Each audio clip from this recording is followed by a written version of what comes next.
This is Jeff Standridge, and this is the Innovation Junkies podcast. If you want to drastically improve your business, learn proven growth strategies, and generate sustained results for your organization, you've come to the right place.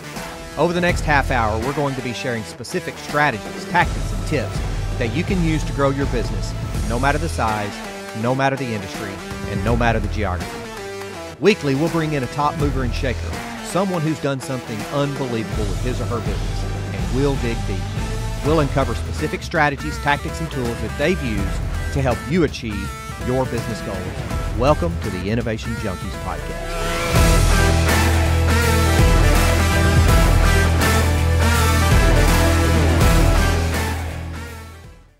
Hey guys, if you're looking to put your business on the fast track to achieving sustained strategic growth, this episode is sponsored by the team at Innovation Junkie. To learn more about our Growth DX, go to innovationjunkie.com/growthdx. Now let's get on with the show. Hey guys, Jeff Standridge here. Welcome to the Innovation Junkies podcast.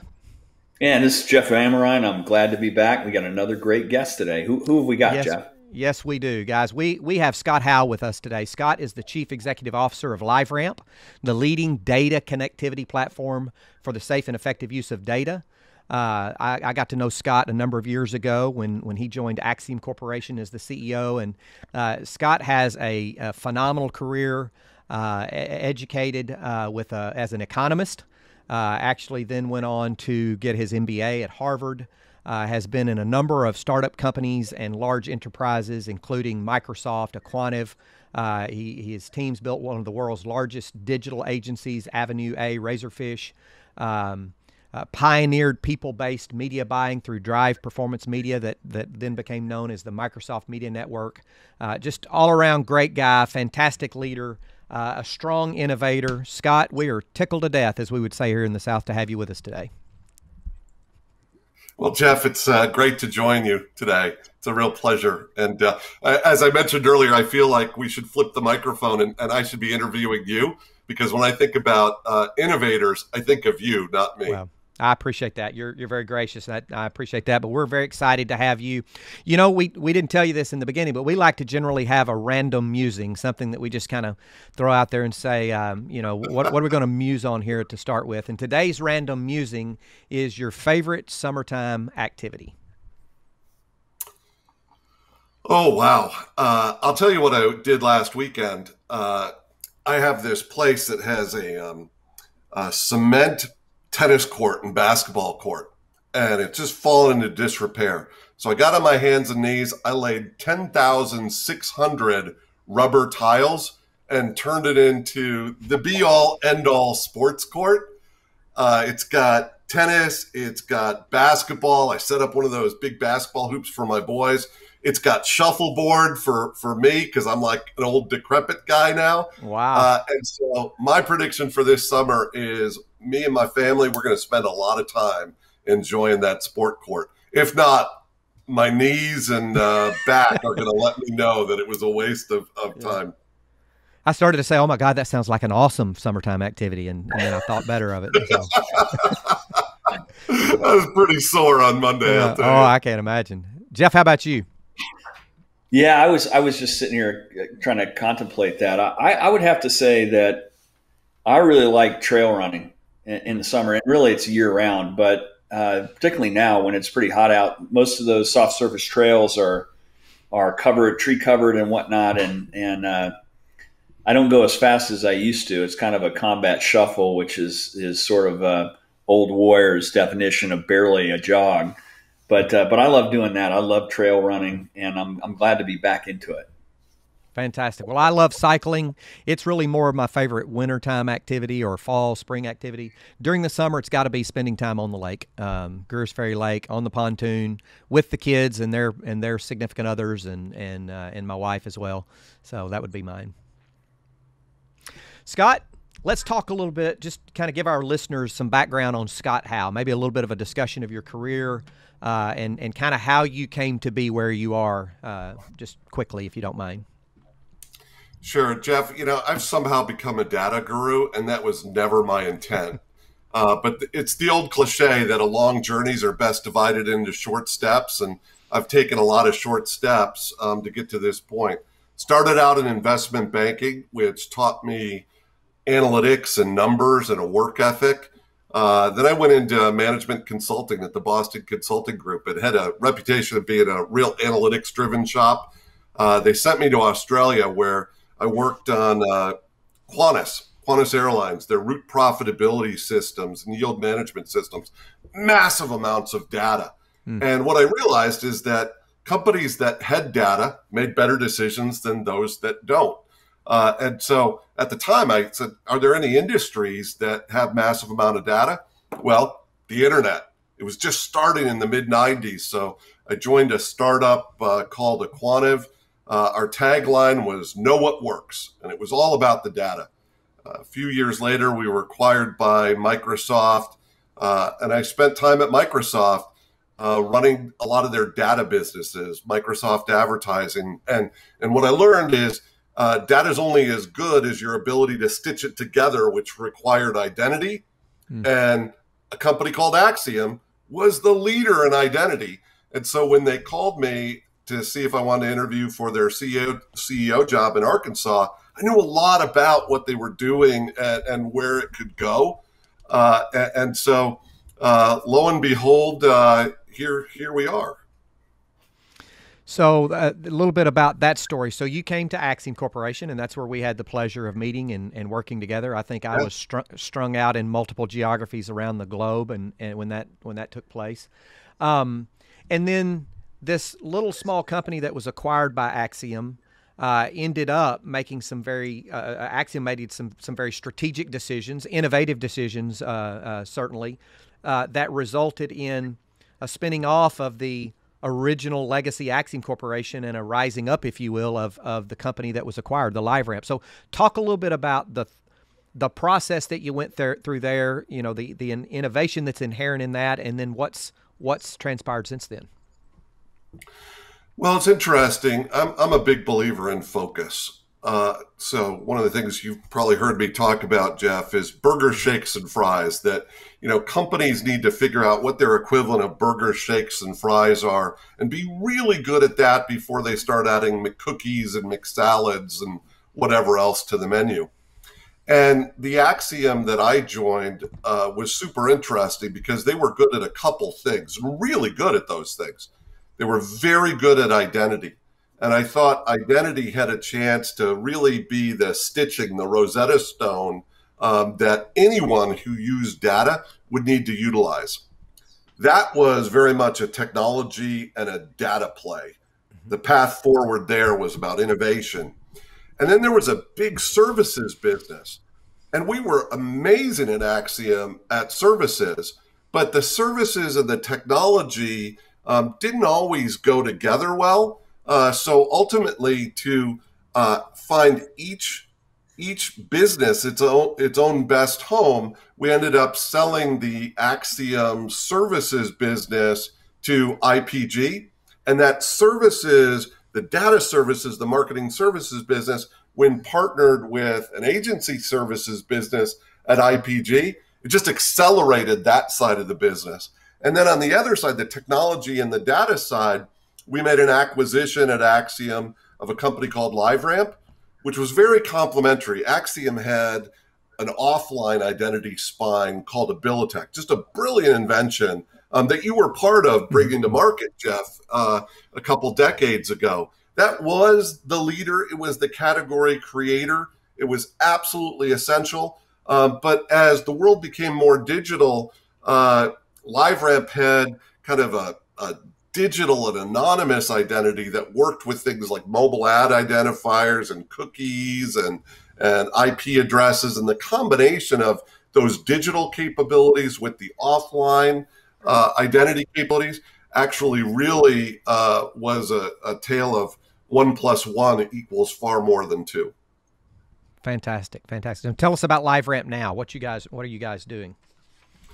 Oh, super exciting. So $500 million, 1,200 people. We work with some of the biggest companies on the planet, expanding rapidly overseas. And at the center of what a lot of the brands that you all love, We're at the center of what they're trying to do from a marketing and communications and commerce perspective. So it's just a lot of fun. Fantastic.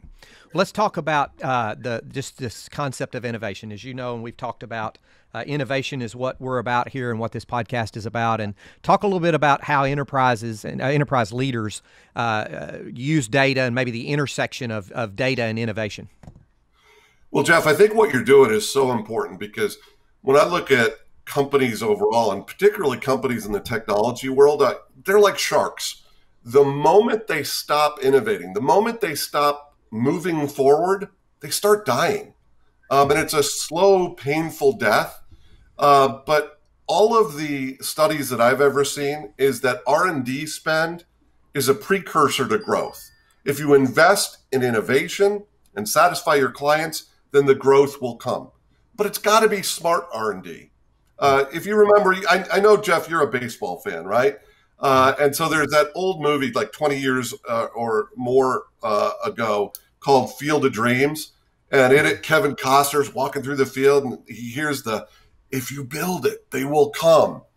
And you know, that's not quite true in our space. We got to say, if we build it, who will come? How often will they come? At what price points? And so innovation needs to be hypothesis driven and accountable. You have to be smart about innovation. You just can't throw money at innovation and hope for the best. You have to be very scientific around what are you building, why, and what will the outcome be.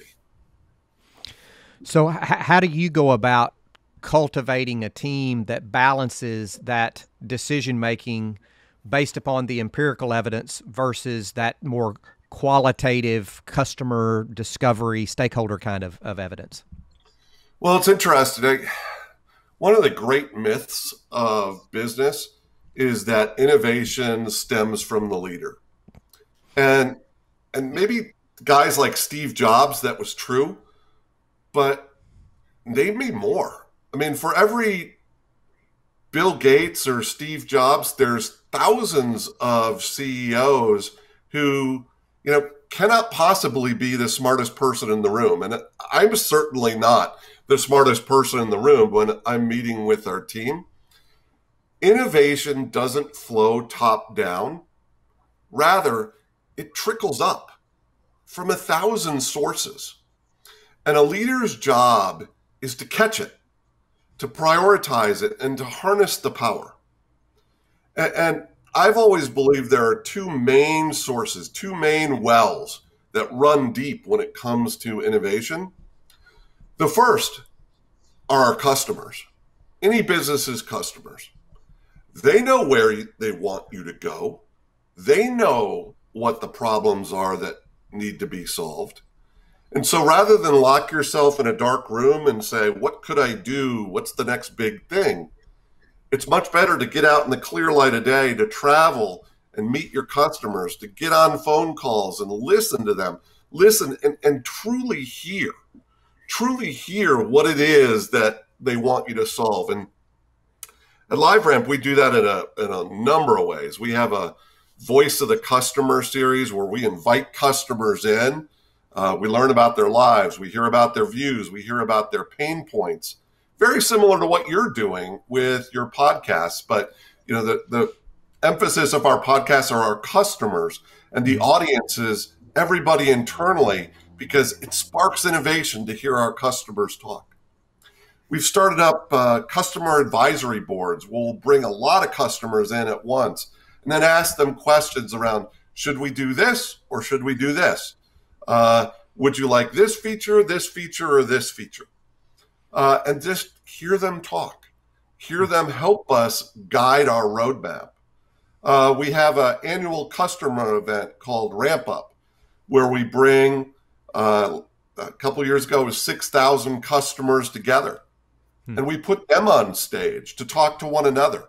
And through those conversations, through those interactions, a lot of sparks are created, and out of that comes innovation. And the second big well of innovation, it's people. There's an old cliche, but it's absolutely true. Amazing companies are always built around exceptional people. And I view my job as a leader as, help set the strategy, but then get out of the way. Like, I do not want to micromanage people. Rather, the key is to say, here's what we're trying to accomplish. You figure it out. And when you give people that empowerment of you figure it out, no constraints, you figure it out. As long as you act legally, as long as you act within our values, as long as you're doing what's right for our clients, you can do it any way you want. And that freedom gives people to rethink their processes, their UIs, their products, and come up with a better mousetrap.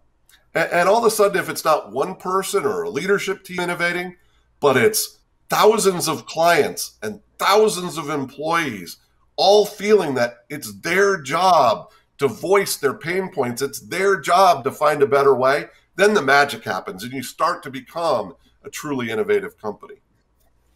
Scott, as a follow-on to that, you talked about a bunch of really key points there, and you've obviously done a whole lot of customer interaction. What are you seeing as kind of the next big things, the cool trends in technology and innovation and data that have got you excited? What's your crystal ball look like for the next few years? Oh, wow. In the data world, there's probably three things that we're really excited about right now. One is just the rise of data and knowledge. And we all experience this. You don't need to work at a data company to realize that Amazon and Google and Facebook, they're not necessarily retailers and publishers as much as they are data companies. For anybody who's listening to this podcast, it's a really interesting article. You can just Google it. There's a BBC article on what Amazon knows about me. And it exposes all of the data that Amazon has collected on the reporter over the course of the year. And it's truly jaw-dropping. And as a retailer or as a packaged goods manufacturer, you very quickly realize you can't out-Amazon Amazon. But what you can do, and what any company can do, is figure out who are their partners that if they collaborate with data more effectively, together they can generate a better result. And so we're seeing this huge explosion in what we're calling data collaboration. It's the major travel company partnering with the major financial services companies, and together building better products. It's retailers and the merchants who line their shelves sharing data to give customers better in-store experiences, better merchandising, better couponing. There's no limit to where that can go. It's really exciting. A second big trend that we're seeing that's sparking innovation is a real improvement in consumer privacy. It's happening at the regulation level with GDPR and CCPA, the California Consumer Protection Act. It's also happening because responsible stewards in the industry are being more transparent, giving consumers more choice and control over what data is collected and how it's utilized. And so that's really exciting because we're right in the middle of that, and we're helping customers, we're helping marketers and businesses describe their offerings better, such that the value proposition to a consumer around why they might share data is much clearer. They have much more control over it. And in the marketing space, they're exposed to better offers with brands they love. In the education space, they get more knowledge. In government, it helps governments provide better services to its citizens. And in healthcare, using data effectively helps people live longer, healthier lives. So there's just a real noble purpose to making the exchange between people and the companies that can use their data, or the governments that can use their data, making that very visible, transparent, and that sparks innovation. And then the third area, and this is long-winded, so I'll wrap it up, is around security. Data is valuable, and sometimes data is sensitive. And so it's very important to keep it secure and ensure that it's utilized for the purposes that it was intended and not for the purposes that it was not intended. And we're really excited about a concept called federated machine learning. It allows the insights from data to be extracted without data ever having to move. And so from a security perspective, that does wonders for companies because they can control their data. They're a lot less worried about security breaches, but they can unlock the power of the insights in an anonymous, encrypted, and secure way. Hey folks, we'll be right back with the episode. But first, we want to tell you about a limited opportunity to take advantage of our Growth DX. For a limited time, we're offering a free strategy call to see whether our unique diagnostic tool is right for you. Go to innovationjunkie.com/growthdx to learn more. I want to go back a moment, Scott, and you talked about privacy and security, and you know, back in the days of Axiom, and certainly in the days of LiveRamp as well. Axiom made a decision to be an innovator and an early adopter in the data world in the areas of privacy and security. Talk about how that has transpired and how that has continued in the days of LiveRamp and what you do today. Yeah, Jeff, it's really interesting. You probably remember when I joined Axiom, within a couple months, we had, I can't remember if it was 60 Minutes or MSNBC. Mm-hmm. It was one of those cable news channels. They came knocking on our door and they said, hey, we heard Axiom is a big data company. What data do you have about me? And at the time, we couldn't tell them at an individual level what we knew about them because it was impossible to gather all that information and put it in a vehicle that was digestible by the individual. And I'll tell you, that question really hit home with me because it's the question I had when I joined Axiom. Mm-hmm. Hey, big data company, what do you know about me, Scott Howe? And I just thought, hey, everybody has that question. And in a world where data is becoming much more important, don't they have the right to know? So at the time, you'll recall, we created a portal called About the Data. And at About the Data, you could go as a consumer and you could verify who you were and see all the information that Axiom and its data network had collected. You could correct it. You could opt out. And we were really worried at the time that by exposing this, and we're the first company to do that, consumers would come and opt out en masse. And what we found is that didn't happen. Rather, when people came to the website and got educated about what kind of information we had and how it was utilized, the vast majority, over 99% of consumers, got very comfortable with that. And we had sections on that portal where people could give us comments.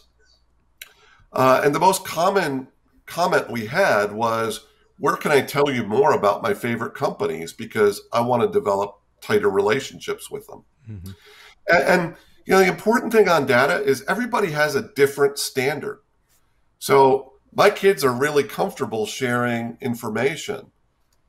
I'm very comfortable sharing most of my information.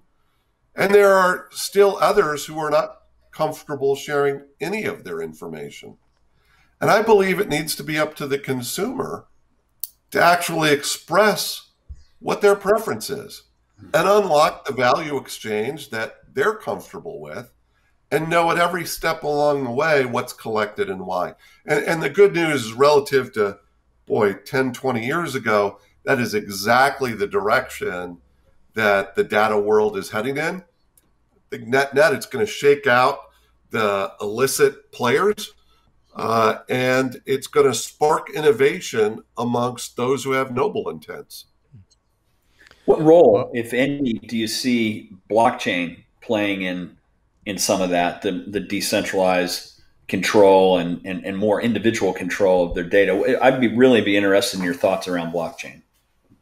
Yeah, Jeff, it's a great question. And I think we and a lot of other companies are trying to figure that out right now. Certainly it is a phenomenal invention. And, for Bitcoin or whatever digital currency, it's a necessity. Its application to data, we haven't seen as much progress there. I suspect it will come, but we haven't seen kind of the killer application and a lot of consumer embrace of it. I wonder if that will come as digital currency becomes a little bit more mainstream and blockchain becomes less the realm of technical geeks like us and more of a mainstream thing that consumers are familiar with. Scott, I'm going to keep going back into something that you said. You talked about the two wells, and you gave us a great understanding of how you utilize customers and how you partner with customers to really understand what they need. You also talked about innovation coming from the well of people, and that the leader's role is to catch and prioritize innovation versus to drive innovation. Can you talk to us a little bit about how you build the culture of leadership, the culture of innovation among your leadership? Because with 1,500 employees, you now have a few hundred leaders there who have the ability to attempt to drive innovation or squelch innovation, or maybe not cultivate it to the degree that maybe you would. And so how do you build that leadership culture of innovation? Yeah, I'm a believer that culture is a fabric that's knit together, and everybody contributes some threads in the overall tapestry. The folks that we recruit, the very people that we welcome to our culture, we talk a lot about the kind of people that we want to be and the kind of company we want to be. Very early in the recruiting process, we send out to any interested candidates a copy of our LiveRamp values. And it's not just, high-level platitudes, but we actually go into, well, what does it mean? We will talk about specific behaviors and how it shows up at work. We talk extensively, for instance, about it's more important to do what's right than be right.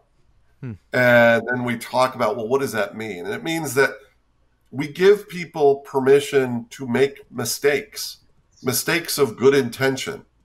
We want them to try things. We want them to fail, and then we want them to learn rapidly. In fact, we will celebrate failures, especially if it causes us to change course and maybe deprioritize something that wasn't working or reprioritize towards things that are working more effectively.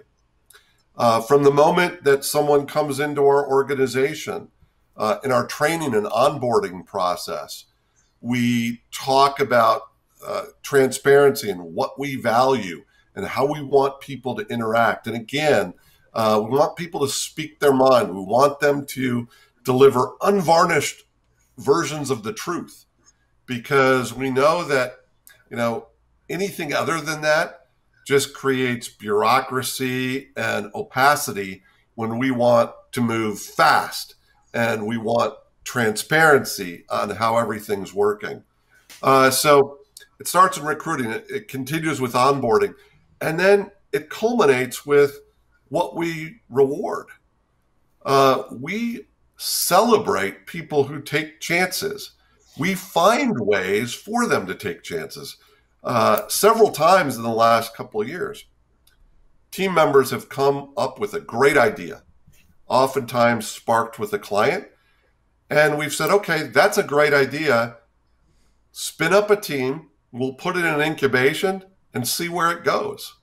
We give them autonomy, we give them resources, we give them visibility across the organization. And when they succeed, we celebrate the heck out of them such that others want to travel that same path. But it's gotta be every step. And I'll tell you the story. I think about this a lot in terms of culture and branding. Jeff, you've heard me say this before. Years ago, I went to Starbucks to talk to Howard Schultz. That was the late 90s. And we were talking about the essence of the Starbucks brand. And his point was the brand is everything.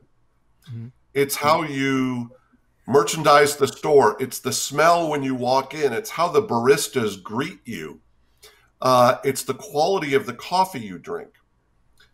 And so too, to the culture, it's everything.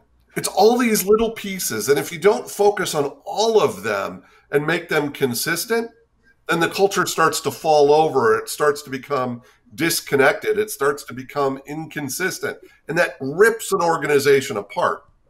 But when you take the time to say, okay, what we say in recruiting is going to be the things we emphasize in onboarding, it's going to be the things we celebrate along the way, then all of a sudden it's consistent at every step. And then all of a sudden it starts to take on a multiplicative force, and innovation and entrepreneurship and course correction. All of those things become even faster and better. Scott, a follow-up on that. You've emphasized talent and culture and whatnot, and you made the really good baseball movie reference earlier. So I'm going to take you to Brad Pitt and Moneyball. As you think about the Moneyball, so the Moneyball stat for the A's was on base percentage. That was the thing that unlocked everything else. It didn't matter if they were prototypical, if they kind of fit the profile or looked right, it was on base percentage. As you think about what you do at LiveRamp, and as you think about the innovators you want to hire, is there a Moneyball on base percentage type of stat that means more than anything else when you look at bringing innovators into the company? Ooh, that's a really interesting question. I will tell you, there are two things I always look for in candidates, and it goes back 25 years ago when I was at the Boston Consulting Group. They tapped me to run MBA recruiting for a short period of time, and one of the things we looked at, just for kicks and giggles, and we had a mammoth amount of longitudinal data. And so we looked at from the moment someone was hired, if you just saw their resume, to later in their careers, were they succeeding or not? What were the predictors? And we ran a massive regression. And two things came out as statistically significant. Number one, did they play college athletics?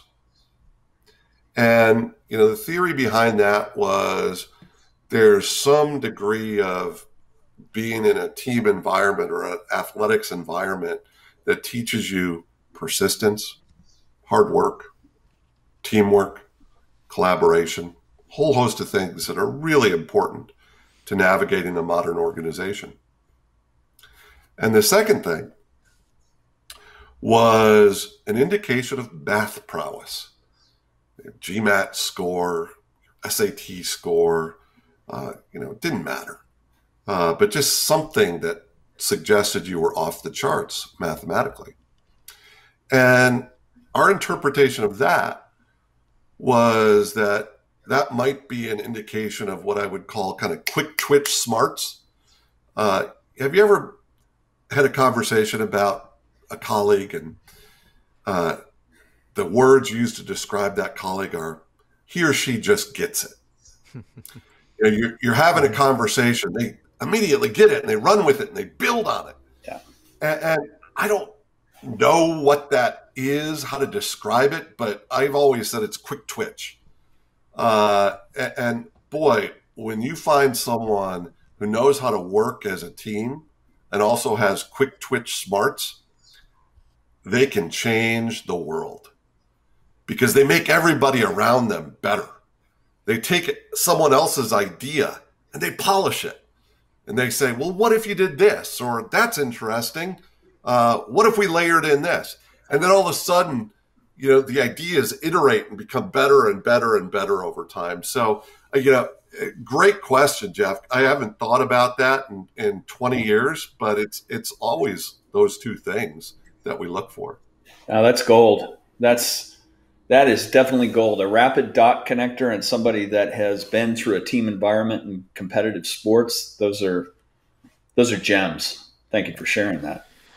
So I was just actually looking, and we're 2 days away from the 7-year anniversary of Axiom's closing on the LiveRamp acquisition. At that time, it was July the 1st of 2014. At that time, there were 70 employees. 30 million-ish in revenue, maybe something like that. Well, when we bought it, it was 15 million and 20 people.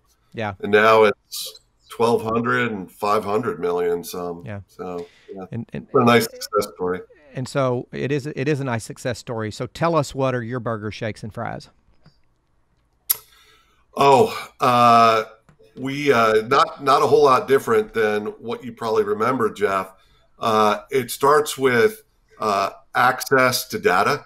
We believe that finding the world's information is inherently a difficult process. So if we can do turnkey integrations and make that information easier to ingest, that delivers huge value for clients. It then goes to identity. That identity is the very thing that allows disparate pieces of information that might be sitting in two different silos. It allows you to stitch those together to a common individual or a common unit. It then goes to insights. How can you manipulate the data and extract knowledge from it? And then finally, it's about activation.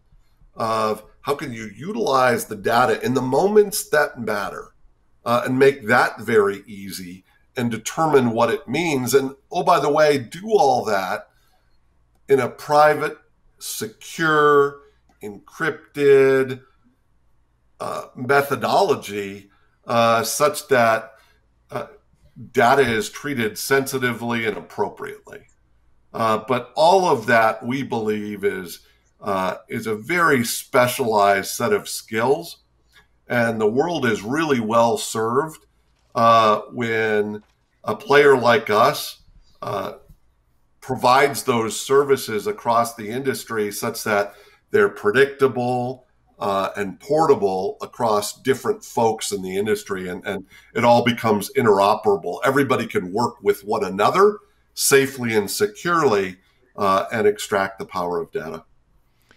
Well, Scott, it has been an absolute pleasure talking to you. You've described a textbook case here. I believe should be a textbook case or a case study in making difficult decisions to focus on the core and what is the future of a company. Excuse me, a lot of difficult decisions there with the distribution or the spinning off, if you will, of a number of legacy assets that played their role and could be played even better in a different organization, i.e. the Axiom and IPG relationship that I think ended up being great for everyone there, but great for LiveRamp as well. Congratulations on your success over the last several years and years to come, certainly. Well, Jeff, thank you. It's always a pleasure to spend time with you, my friend. And again, I would encourage any listeners to your podcast, if they haven't heard the Jeff Standridge story, they need to, because you are one of the most talented and creative people that I've ever met. And so thank you for inviting me to join you today. It's been a pleasure. Any parting words of wisdom you'd leave our listeners? Continue to tune into the Jeff and Jeff podcast series, because there's a lot of value to unlock there. This is gold. Well, thanks so much. Hope to see you again soon. Thanks for being with us, and everyone, thank you for joining the Innovation Junkies podcast. We'll see you on the next episode.